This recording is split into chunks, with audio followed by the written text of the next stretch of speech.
तो मौगी हमरा के देख के काहे गरिया वाले रे ओकरा के समझा दी ना समझाम तो का को लेबो का को ले कब भेटाई नहीं तो हनुमान गियर लगा के चाप दे।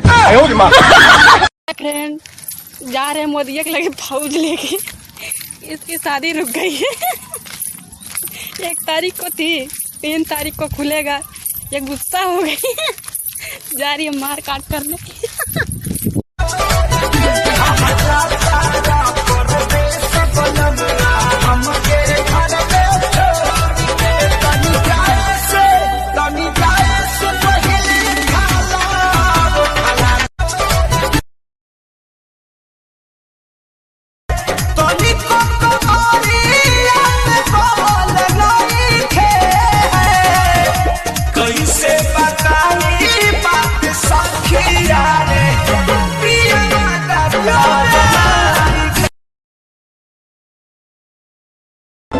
जाता दिन रात कटक लइखे राजा राजा अब ले लो रानी लॉकडाउन में लूटो के महाजा कैसे कोट भेजो